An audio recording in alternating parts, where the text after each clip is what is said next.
You are listening to NDPR. All right. What's up, my Nancy nerds? Welcome back to Nancy's Dead Public Radio. I am on episode 6, which is crazy. That's exciting.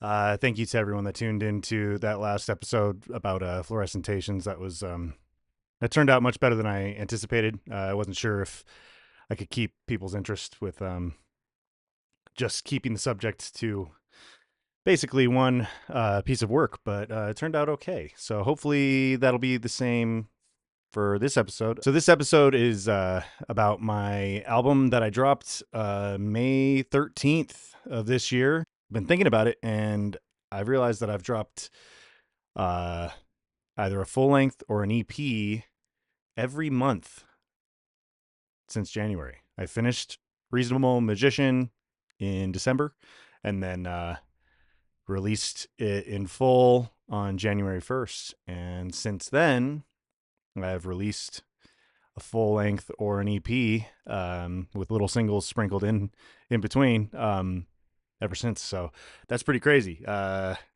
Shows how I can't stop. Sorry about that. But don't feel bad if you can't keep up. This is all going to be in the archives, and I'm stoked for that. I made kind of a dark joke to my buddy Chris about I'm just doing my legacy, I don't know. We never know when we're going to go. So this will be something good for people to look back on after I die.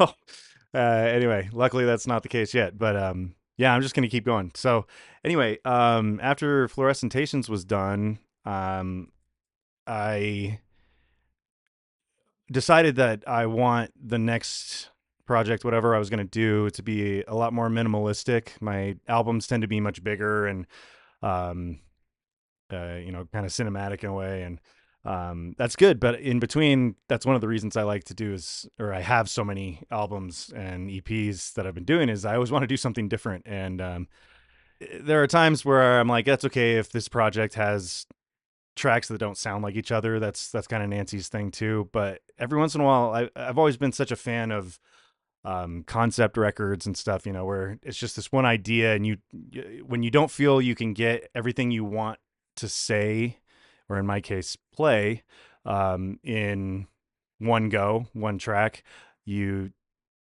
don't want to make a 10-minute song. I mean, there are plenty of musicians that do that I listen to, but not everyone's ready to just sit down and listen to a 10-minute long track. It's not really the norm anymore. But so I try to go, okay, this isn't going to be on this record, but I'm looking forward to the next project and what I can do with that. So I wanted to tell you guys kind of one of the ways that I approach writing with this project is really strange. With Nancy's Dead, I go completely backwards. This was not intentional, but it just ended up being this way, that nothing's really written musically.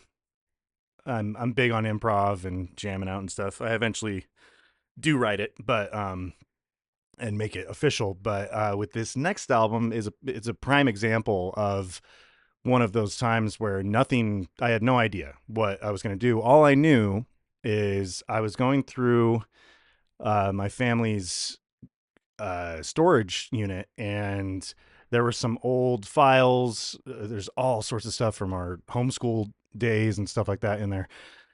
And I found an old portfolio, this crappy little thing that had some of my old sketches from different eras of my life, and I had forgotten. But at one point, I had put some old like finger paintings and watercolors that I had done when I was about 4 years old. Of course, I don't remember doing them. I was looking at them, and they're pretty chaotic. There's not really much. It's just a kid with a paintbrush. And my mom is a fantastic artist, as I think I've mentioned before. So she taught us you don't have to stick with one color, etc. But she also gave us freedom. She would just put it in front of us and be like, there are no limits. But that in itself is kind of a rule. She kind of taught us no rules, but here are your options, kind of thing. That's kind of how she's always been with every form of teaching, whether it's how to live your life, or how to treat others, and how to study, how to enjoy things in life, and I don't know. She approaches art the same way. So I was looking at these pictures, and I kept them. I just put them with all my other sketches that I had done as a teenager and stuff. And um, I was looking at them one day, and I was like, these are kind of interesting. You know, with when you look at modern art, uh, I guess most common person you can reference is like a Picasso, where abstract art is it's kind of like you get it or you don't sort of thing. And then there's a lot of people that don't get it, but act like they do get it, uh, to appear like superior, more intelligent, or I don't know, better taste, whatever people tell themselves. But I was looking at these pictures. They're just really. I started seeing shapes in them, kind of like a Rorschach thing. Um, and I was like, if you were to put these like in a frame and up on a wall, like a stark white wall, like an art gallery, and told people, this is by the revered, I don't know, French painter, or something like that, they could pass. Not to say that what any of those artists do is easy, because art is art. I mean, you can't really judge it, unless you're duct taping a fucking banana to a piece of paper. But we won't even go there. I can't. It's just a perfect example of where our world is right now. So they started looking just professional, and I was like, So I decided to kind of place them, put them in a program, take a really high quality photo of them, nice and flat, and put a white border around all of them, like they were placed there on purpose. And they ended up looking really cool. And so I had 7 that I really liked, 7 of the paintings I really liked that I thought I could do something with. Well, 8 if you count the back of the album. 9 if you count the cover. Sorry. So yeah, 9 that I liked total. So one was the cover, one's the back cover with the track listing, and then all the ones in between. As you guys know, I like having a piece of single art for each of my tracks. So I was like, okay, that lets me know this isn't a full length. It's a long EP. It'll be 7 tracks. So that was cool to know before I even started writing the music. I was like, okay, I know for certain it's going to be 7 tracks. So it's like, oh, that's doable. That's not too hard. So that took some pressure off. And then looking at them, I realized I also have my subject matter, which was childhood. What better thing to talk about with these covers than childhood? So that was really exciting. I've always thought about the past, and I try to remember, not even try, it just comes to me naturally, but I like remember in detail pretty much every era of my life, sometimes to my dismay. But yeah, so that just let me know, okay, when we get to it, because I was still finishing up fluorescentations, I was like, okay, when we get to it, that will be the subject matter, and I don't have to worry about lyrics. So that is a blessing in one way, and also, but it also is like very difficult to think, well, how do I get my point across on the subject if I'm not going to be singing? Not that I can't, but I just didn't want vocals on it. So I went into the archives and realized that I've got some old cassettes. None of these, well, one of these is from my childhood, my actual childhood, and the others are versions of cassettes that I found at a thrift store, um, of cassettes I used to own, and these are the exact ones that I had, that I found. And so here's the first one that got me started. I loved this cassette tape. It tells the story of the Rocketeers. The movie was all the rage at the moment. Kind of a cult classic now. I adored the Rocketeer, and I loved this cassette. It told the story, like turn the page kind of thing with the reader, or yeah, with the reader. And I loved it because it looked like almost like an action figure because of the coloring. So this cassette went with me everywhere, whether I had a Walkman or not. I just loved playing with it. I also wanted a toy, and they were expensive, so I didn't have a toy until later. And even that one, I think, was like the top of a water bottle or something, where he didn't move. He was just like super stiff. It wasn't like a posable action figure. But anyway, so I played this, and that's what you hear at the beginning of the first track. And we'll get there in a second. I've got another story to tell. But I also found this one, which is one of the most bizarre cassettes, I think, that's ever been made. Back in the 90s, this was 1993, and we would go to Arby's relatively often. A lot of people hate Arby's. I love Arby's, so y'all can suck it. Because Arby's is gross and weird, but I don't know. It's just, it's good stuff, man. I don't know. It's weird. But in 93, they had 4 cassettes that you got with kids' meals, and this will probably give a lot of people more reason to hate Arby's. So instead of a toy at this time, you got old fairy tales told on cassette. So this one is Hansel and Gretel, and if you look, you can see the Arby's logo down there, down there in the corner. So even when you press play, you get this voice that's like, "Thank you for these are your friends at Arby's. Get ready to hear Hansel and Gretel." It's the most random fucking thing in the world.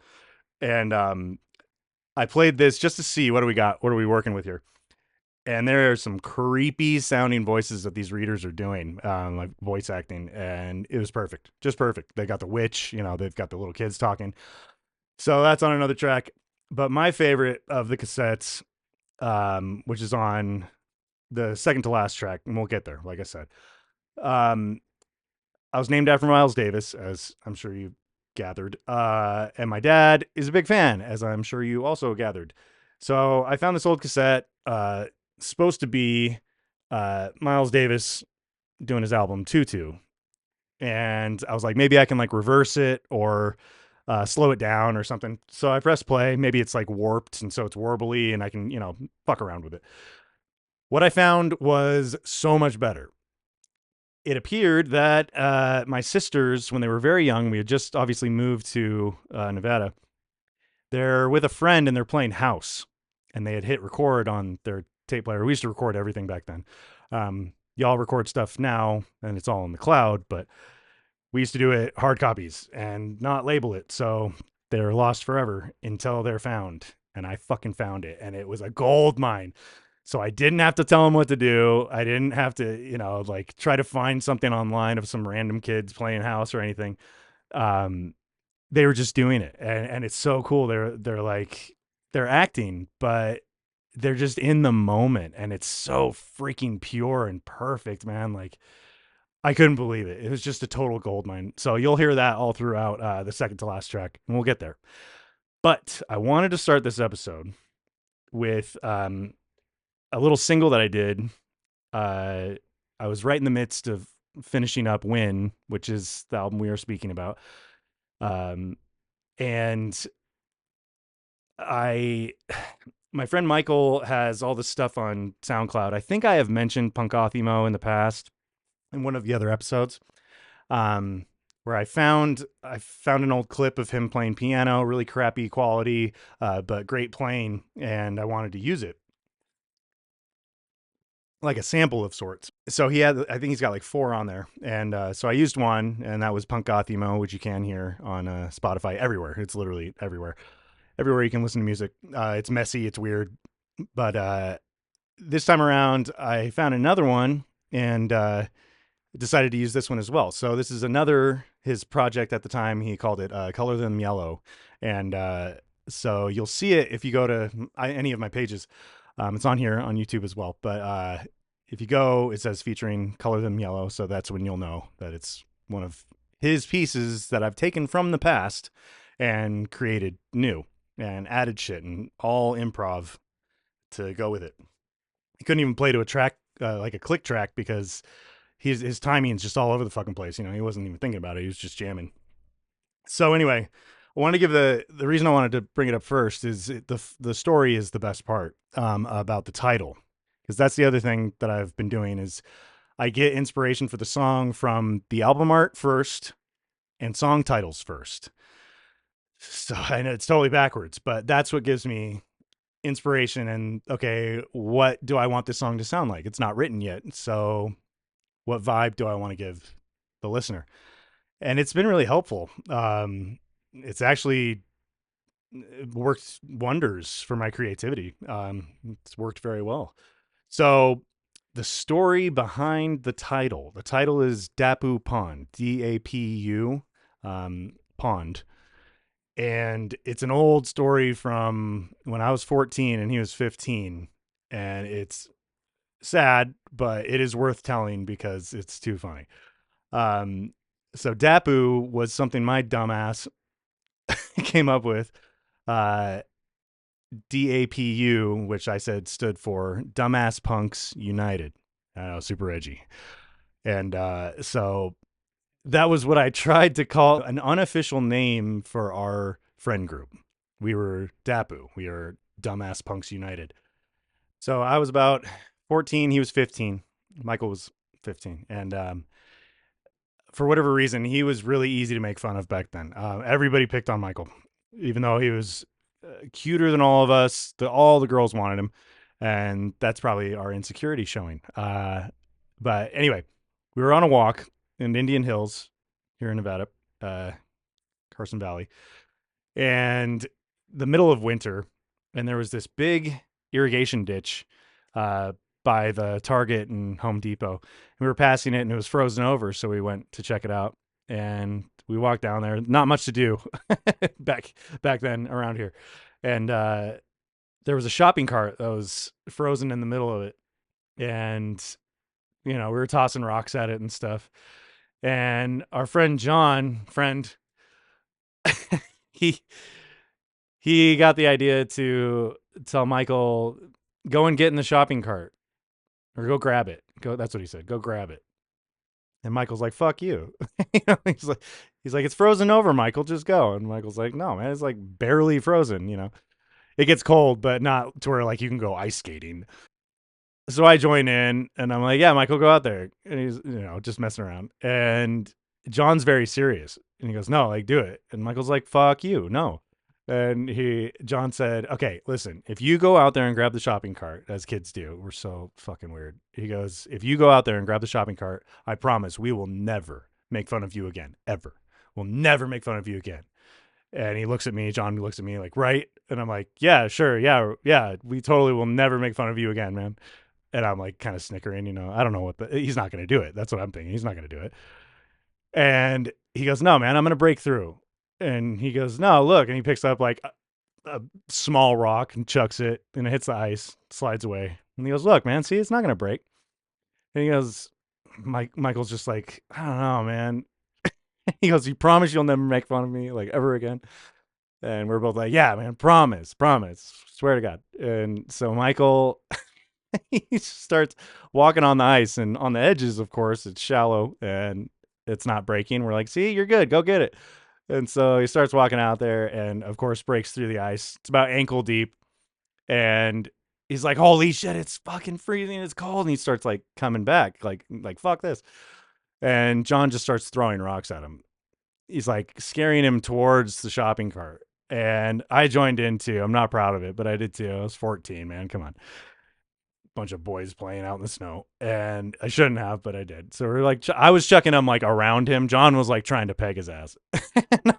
So Michael's like running away from the rocks. It's getting deeper. It's like approaching his knees, this big frozen puddle. And he gets to the shopping cart, and John just keeps hucking rocks at him. So he gets up, his feet are freezing. So he gets up into the shopping cart. He's just sitting there. I'll never forget. Little kid with hand-me-down, like giant clothes from his father, his little bucket hat. I can still see it to this day. Him just sitting, freezing his ass off in a shopping cart in the middle of a puddle ditch on the side of the road. Never forget it. So that was Dapu Pond. Dapu for Dumbass Punks United, and the pond in which Michael almost got frostbite for no fucking reason. Anyway, so that's the backstory. It's fun shit. I love stories like that. So to get back to the music, so that song's crazy. I grabbed another piece of work that he did and improvised with it, and turned out very classical for some reason, but I guess that's because of his piano playing, the way he played it. He kind of switches it up a lot. It gets dark after being very happy. One of his biggest inspirations is Danny Elfman, and that comes through his work. So it was a lot of fun. It turned out very cool. Just a cool, stupid little experimental track that never would have happened had he not recorded it in the first place and put it online. It would have been lost to the sands of time. But also want to give myself a pat on the back for resurrecting it and bringing it back. So if you guys get a chance, that is on all platforms as well. Dapu Pond. And now you'll know the backstory behind the title, and you can tell your friends. It's a funny one. Okay, so Wynn, Wynn. It's a Old English word that has many meanings, which is interesting. But one of the main ones, and the definition that I chose to use, is joy. When you're a child, it sounds pretty depressing, but it seems like you're born with all the joy in the world, kind of like Inside Out. Like that's her first emotion, and then the rest come with. So yeah, it's about growing up. It's about being young. One of the songs is about growing up, but we'll go through it quick. But yeah, so the first track is called Bavaria, which is a term for, well, a vivarium is like, well, it's like an aquarium or a terrarium. And I hadn't heard the word before, and Michael and I were watching a movie called Vivarium, and trippy sci-fi flick, very disturbing, but very good. Surprisingly went under the radar. His girlfriend didn't like it, but we did. But yeah, so I thought the word was cool, and then I thought I thought when I saw what multiple of vivarium is Bavaria, and we're all kind of in our own little terrarium. So Bavaria is about birth.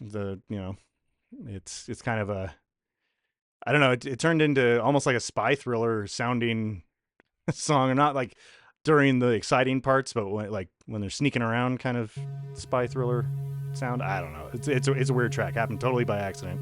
And yeah, so that one's meant to kind of symbolize birth, and that's where I got to use the Rocketeer intro. You'll hear it. It's cool.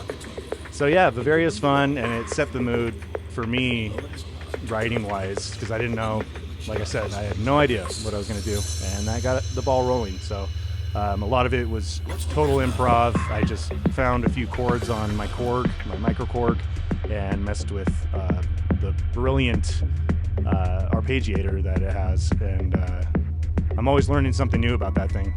Anyone that has a micro Korg will tell you the same thing. Like, you can have that thing for 20 years and still discover new things about the instrument. So it's pretty sick. So I use that a lot. And yeah, the next track, Candy House. This one, I knew I was going to use Hansel and Gretel. That Hansel and Gretel Arby's cassette. I had to use it.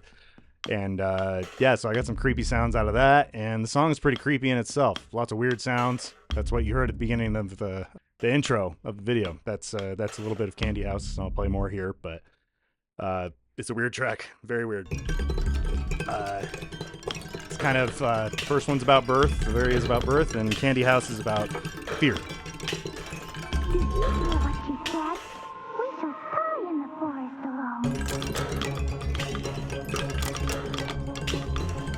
So yeah, that one's about fear, and feeling fear for the first time, I suppose. That story used to freak me out as a kid, but also not at the same time. It's strange, the things that used to really bother me as a child, and the things that I was scared shitless about, but really enjoyed at the same time. We all have those things that scare us, but in kind of a almost like a drug, like, you get a high from it somehow.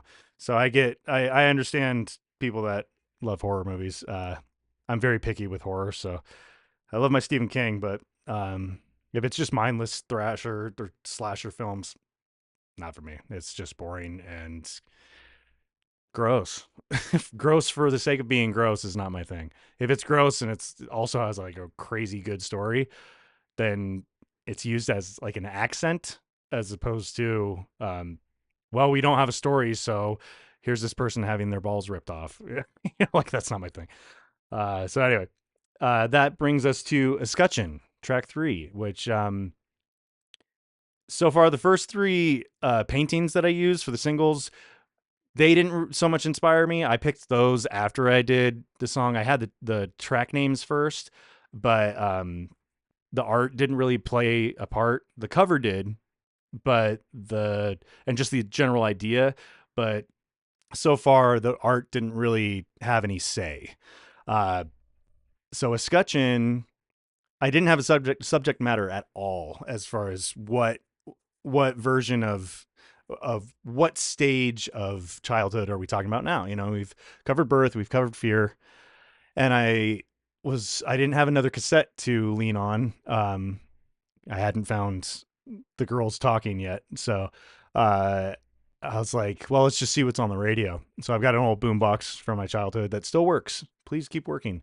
Um, and so I just turned the radio on and just going through, trying to look for just something weird. And there was a live, I am assuming, college baseball game. I don't know. I didn't listen to it carefully. All I knew is baseball was a huge part of my childhood. Playing t-ball, and I was pretty obsessed with baseball for a while. I was obsessed with sports in general. And so I was like, okay, cool. So I just hit record and just recorded it for about a minute and a half. Didn't pay attention to what it was saying. It was just had that baseball announcer sound, and I was like, that speaks to me as childhood. So you could hear the crowd really well too. That was what was cool. Like, someone was like miking the crowd or something. I don't know, but you could hear them chanting and hooting and hollering, and you could almost smell the popcorn. You know, it was cool. So I was like, this is perfect. So I threw that on. So escutcheon is a word for it's like a coat of arms on a shield or something, and I thought that was a fitting track name because it's like, okay, I wanted the track, once I found the baseball thing, I was like, well, I don't want it to be like, this song's about sports. So it's more about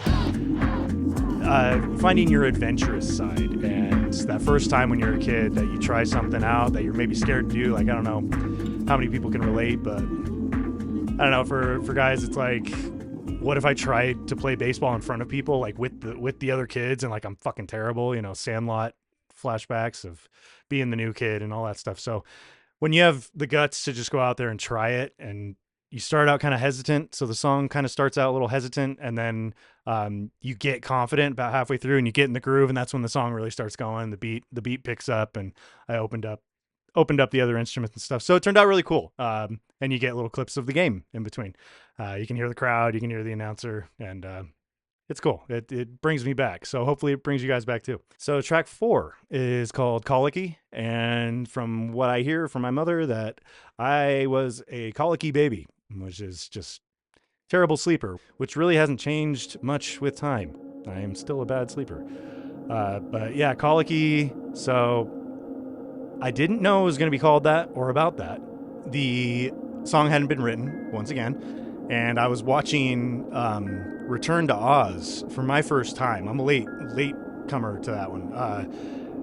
After watching it for my first time, I realized why it wasn't allowed in my household. It is some creepy shit for a kids movie. It's fantastic. I loved it. But yeah, if I was a child, like 4 or 5 years old, that movie would freak me out. So as an adult, I loved it. And there's this scene. I don't know how many people of you guys have seen it. It didn't do well at the box office, but the special effects are fantastic. You know, it's Disney money with this very dark story. I'm surprised it got made at all, especially by Disney, but I'm glad it did. And basically, Dorothy comes back from Oz, and they think she's crazy, and that she keeps talking about this place, and they're like, "You're out of your fucking mind. You're going to a doctor." So they take her to a doctor, and they go to give her shock fucking therapy as a child. And it doesn't eventually happen. She like breaks out. But there's this great dialogue of the doctor talking to her like, "Don't be scared. It's just a little electricity." So I was like, okay, this song's about sleep. So colicky, and that's how that happened. So it's one of my favorite. It might be my favorite on the album. I don't know why. It just is really cool. And if you listen closely, there's a little hidden riff that I did not write. I did alter it a little bit, but there's a little riff at the end that, or if you remember songs from being a baby, you'll hear it. But it's in there. It's hidden in there. So yeah, really, really love Colicky. That one's probably my favorite. It's hard to pick. They're all my babies, but I love that track. And then that brings us to Harem Scarum. And Harem Scarum, I really liked that. Stephen King uses that a lot in his books. He's got a lot of old timey words that he likes to use, and Harem Scarum's just kind of like, scary chaos. It's another word for that kind of thing. And I just like it. It's silly sounding, and I love me some Peter Pan. All of the movies except Pan. Pan can suck a fucking dick. I cannot believe that movie was made. I couldn't finish it. But all the other Peter Pans, I'm down. 2003's Peter Pan live action is a freaking awesome version. I love that version. But Hook reigns supreme. Hook is just a masterpiece. So got some clips from that and from the original cartoon, Disney cartoon. You'll hear those, and so yeah, Harem Scarem's about growing up. So you'll kind of hear, like, I used a panning effect to have. There's like a part of you that wants to grow up, and going through the motions. So it's you got one side that's very straightforward, and then the other beat is kind of going all over the place. It's very childish. So it's kind of this inner battle between growing up and holding on to your inner child. So Harem Scarem, that's a fun one. I think Michael said that's his favorite. So see what you guys think. That brings us to Pistachio, which is the one with that recording of my sisters playing house. They're with a friend, like I said. And, it's just brilliant. I love. It was hard to write a song over it. It's awesome. I didn't want to take away from how perfect their voices were. So that song's pretty mellow. But the title, Pistachio, doesn't really have anything to do with childhood. That's one that just kind of snuck in there because I got an idea to create some instruments out of pistachio shells, and I got one here. You can't hear it because this is on voice only, but you'll hear it on the track. But I spent almost an entire day drilling tiny holes through a shitload, and I mean a shitload of shells. And broke a couple. They are hard shells, man. I broke 2 drill bits. Obviously not the best made drill bits, but yeah, broke 2 trying to get these done. And yeah, so it's just a very soft kind of shaker sound that you can't really get from like an egg shaker or a maraca. It's a very cool, clacky, clickety kind of sound. It's really cool. And so yeah, you hear a bit of that on there, but the girls shine. That's the coolest part of the track, is just these girls playing house back in like 2001. One's playing the mom and telling them to go to sleep and stuff. You'll hear it. But Pistachio, fun track, and thank you to my sisters. For those of you that don't know, I've got 2 younger sisters that are brilliantly talented, and yeah, they had forgotten about that tape entirely, so it must have been pretty trippy for them to hear it, in all your cringy glory, playing house. But sorry, I had to put it in a song. I told them when I found it, I told them, I said, you guys are going to be so mad at me because I'm putting this in a song. They were cool about it though. Brings us to the final track, which is this one was completely inspired by the cover, which I will show now. The cover, to me, I don't know which way I painted it when I was 4, but so I don't know which way is up, which way is down. All I know is it looks like the Grinch. I don't know if that was on my mind when I painted it, but to me now, it looks like if someone was on, I don't know, DMT and acid and drew the Grinch upside down. That's what it looks like to me. So what says childhood more than Christmas? Christmas is my favorite holiday, and each year, unfortunately, it feels like it gets harder and harder to hang on to that Christmas spirit. It's not just a movie thing anymore. Approaching 37 years old, and I feel it hard every year. It gets more and more difficult to put the lights up, to get the same feeling from the music, from the movies. The only time I really feel it is if it starts dumping snow.